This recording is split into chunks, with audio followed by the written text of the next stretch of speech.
Welcome to this story.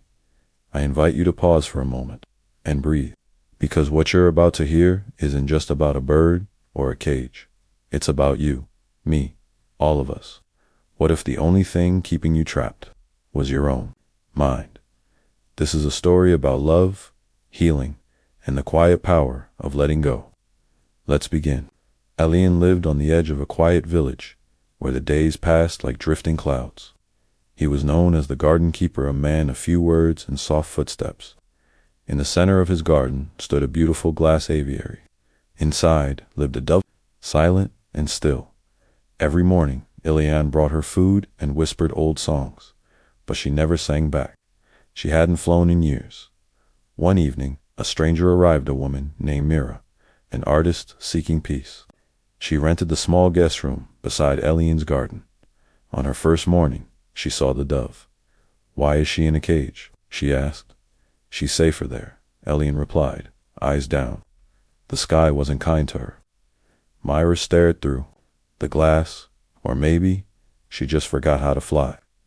That night, Elian sat beside the cage, watching the dove sleep.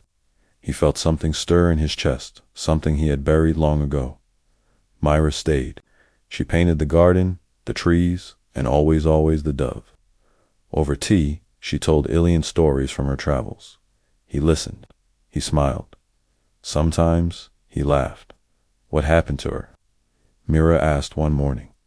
Elian hesitated. She was attacked, lost in a storm. When I found her, she was broken.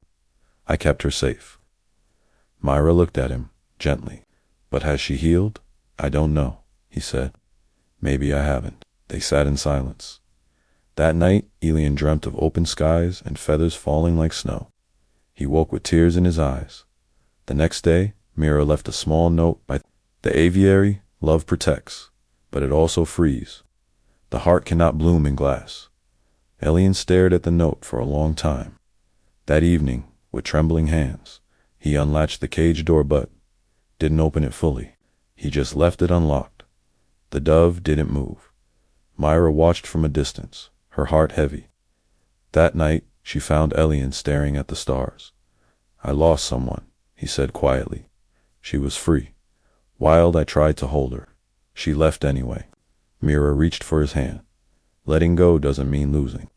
Sometimes it means trusting what's meant to stay. He didn't reply, but he didn't pull away either. Days passed. The cage door remained slightly open. One morning, the dove walked to the edge. She stood there, blinking at the world. Elian watched her, frozen. He wanted to close the door, but didn't. "She's scared," he whispered. "So were you," Myra said, standing beside him. "But you opened it anyway." Elian turned to her, eyes soft. "You changed something in me." Mira smiled, then stepped closer. Their foreheads touched, a quiet intimacy between two souls who had learned to live behind walls. That night, the dove stretched her wings. At sunrise, the dove leaped, not far, just to the garden wall. Elian and Mira stood in silence, watching her tremble, then steady herself. The breeze lifted her feathers, and then she flew, higher than either of them expected. Her cry echoed through the morning light. Elian's heart swelled not with sorrow, but release. Myra took his hand. "You gave her back the sky?" He looked at her. "You gave it back to me." They didn't speak again. They just stood there together as the dove circled above and vanished into the clouds. For the first time in years, Elian didn't feel alone, because freedom wasn't in holding on, it was in knowing when to open the door.